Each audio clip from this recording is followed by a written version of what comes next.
What up guys, Fallout here, and today we're going to take an in-depth look at the Striker Titan. The Striker Titan is currently one of the strongest subclasses in the PvP meta.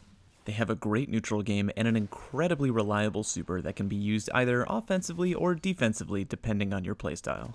Let's kick things off by taking a look at the Striker neutral game, starting with grenades.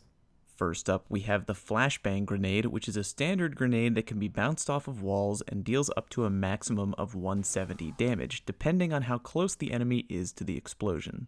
When hit with the Flashbang, enemies are completely blinded for a few moments, losing the ability to even look at their radar. This is a pretty handy grenade choice and can help you rush in and overwhelm enemies in close quarters once they've been blinded. Next up is the Lightning Grenade, which is probably the most popular choice in the current meta. The Lightning Nade can attach to any surface and shoots out 4 pulses of damage, each pulse dealing exactly 122 damage. The reason the Lightning Nade is so deadly is because the damage cone is freaking gigantic, capable of hitting multiple spread out enemies from very far away. This is a great nade choice for hitting enemies trying to hide behind cover, and the only real downside is that it is capable of being shot and destroyed by enemies. Even still, probably the best choice. Last up is the Pulse Grenade, which emits 4 pulses of damage on any surface at a measly 61 damage per pulse. The only upside of this grenade when compared to the Lightning Nade is that it can't be destroyed in any way, but its weak damage output makes it sort of a bad overall choice. Now, let's talk about the Striker melee ability, Storm Fist. Storm Fist is a pretty basic ability which just makes your melee hit for 158 damage instead of the normal 122. While the Titan melee range has been improved a little bit since year 1, they are still outranged by the Warlock melee, so be sure to keep that in mind when playing in PvP. There are 3 ways to update your melee ability, and the first choice is Overload, which reduces your Storm Fist cooldown and makes it so that hits have a chance to immediately reset the cooldown. For the basic cooldown reduction, this is how much Overload will reduce it by, depending on what tier strength you have. Not bad. As far as hits have a chance to immediately reset the cooldown, I did some testing and came to the conclusion that the chance of the instant reset happening is somewhere in the ballpark of a 40 to 45% chance. Overload might be a safe choice overall, depending on how much you like to punch people. Next up is Discharge, which makes a quick field of damage around any target that you hit with Storm Fist. The damage shared to a nearby enemy depends on how close they're standing to the person getting hit. If they're really close, it'll be the maximum of 158, but if they're kinda far away, then the damage will drop off by a lot. This perk is probably a better choice for PvE and not really recommended for Crucible because the odds of this actually coming in handy in a match on the regular are kinda low. Finally, we come to Amplify, which reduces the cooldown of your super, Fist of Havoc, every time you get a kill with Storm Fist. It's important to know that the percent your super is reduced by is not constant. At tier 5 intellect, where the recharge time for Fist of Havoc is 3 minutes and 40 seconds, one Amplify kill will reduce the timer down to 245, a 55-second reduction, which is huge. However, that's the only time you'll be looking at a reduction that big on your first Storm Fist kill for that particular supercharge. Your next kill brings the timer down from 245 to 223, a 22-second reduction. Even though the reduction isn't constant, this is a really good perk to take for PvP, as having your super timer potentially drop down to 245 charge time is great, especially since the only requirement is to just get one Storm Fist kill. Before moving on to the super game, it's important to note that like all Titans, the Striker has one really powerful neutral game trick up their sleeve, and that's Titan Skating. In short, Titan Skating is done by using the jump perk Increased Control, and then hitting the jump button quickly and repeatedly. Doing this lets you move around the map faster than any other subclass in the game, and allows you to close the gap on enemies very quickly, like this. The lead. Titan Skating is incredibly handy, and for more on how to do it, you can check out a very reliable guide I've left in the video description. Alright, now let's talk about the Striker Titan super, Fist of Havoc, which is a quick ground pound that can completely destroy anyone in the pound zone. Because Fist of Havoc is so powerful, you can use it to reliably counter almost every other super in the game with ease. Even though Fist of Havoc is a ground pound, you'll still manage to kill enemies above you in the air, as long as they're not too high. There are 3 upgrades for your super, and the first is Aftermath, which leaves a damage dealing field on the ground after using Fist of Havoc. The damage zone emits 4 pulses, and each pulse can do up to 146 damage. This can occasionally get you an extra kill every now and then, and can also help you do things like keep enemies off their teammates' revive orb in 3v3 games, and keep enemies out of the zone for a little bit longer in control. Next up is Death from Above, which lets you do kind of a Superman move when activating Fist of Havoc in the air. Remember that you'll actually have to move the control stick in a direction in order to do this, otherwise you'll just go straight down. This perk is a good way to get some much needed range on your Fist of Havoc. Just make sure to be careful when using it so that you don't make yourself too much of a target when going up into the air. Finally, we have Shockwave, which shoots out lightning along the ground after using Fist of Havoc, kind of like the Blade Dancer's Razor's Edge. This perk can come in handy every now and then, but it's kind of situational, and at the end of the day, I'd say you're probably better off with either Aftermath or Death from Above. Alright, moving on to the other perks on the skill tree.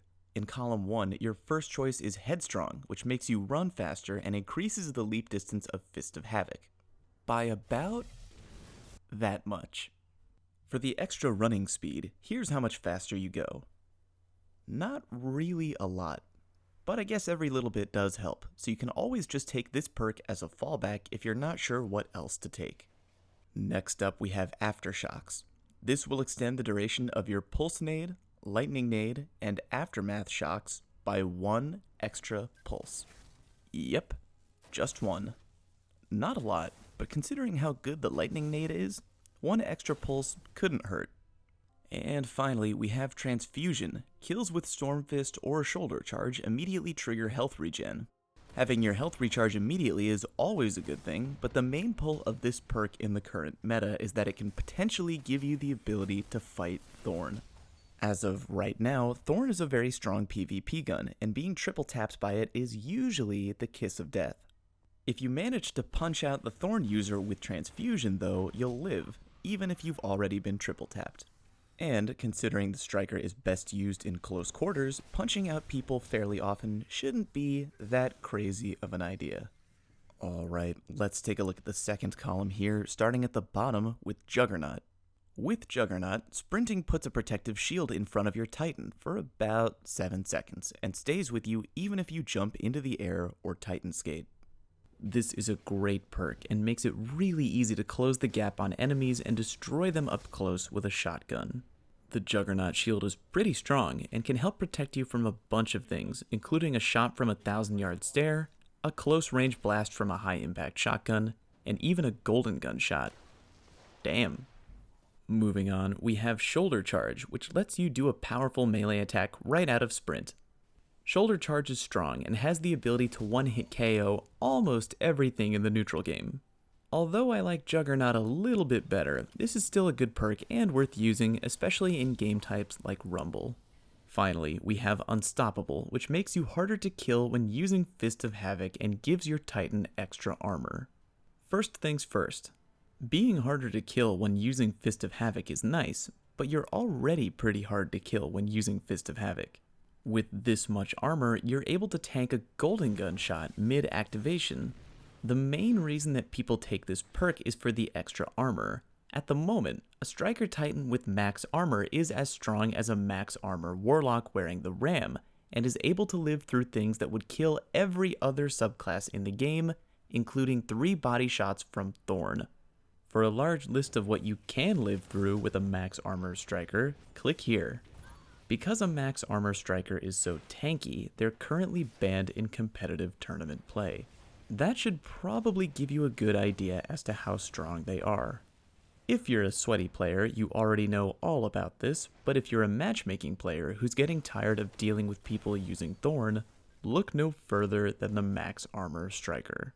Okay, really quickly, let's talk about some exotic armor choices for the Titan and which ones are good for using in PvP. starting with the Twilight Garrison.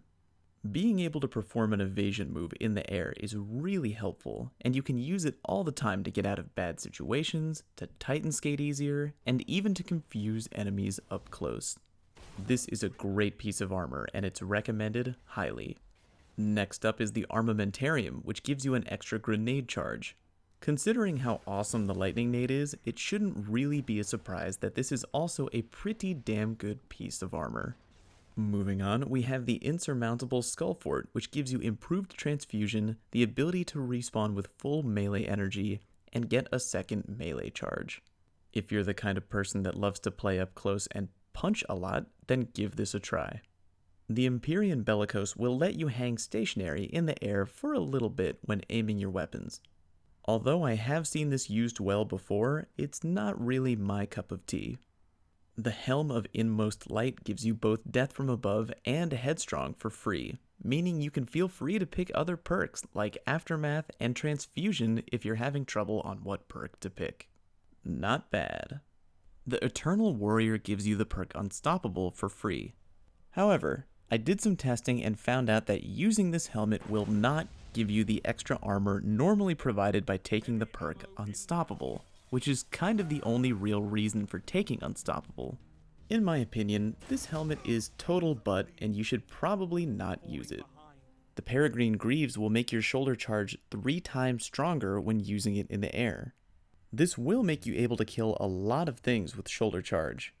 Good pair of boots if you like using the charge, but if not, pass over. The MK44 stand-asides are boots that will extend the duration of your shoulder charge from 5 to 12 seconds and gives you a tighter turn radius. Pretty good, but with all the ram wearers and max armor titans out there, the Peregrine Greaves might be better. Last but not least is the Crest of Alpha Lupi, which lets your Fist of Havoc generate 1 extra orb and lets you revive fallen teammates faster and be revived faster. Always a great piece of armor for revive-based game types like Trials of Osiris. And as always, here are some sample Striker Titan builds that I've come up with for you to mess around with in Crucible. Remember, none of these are ever carved in stone. Always use what you're most comfortable with. These are just a jumping off point. Alright guys, that's it for this vid. Thanks for watching. If you like this video, please subscribe to my channel because I'm always working on more content. Don't forget to follow me on Twitch because I stream every Monday and Thursday night. Hope you learned something, and I'll see you next time.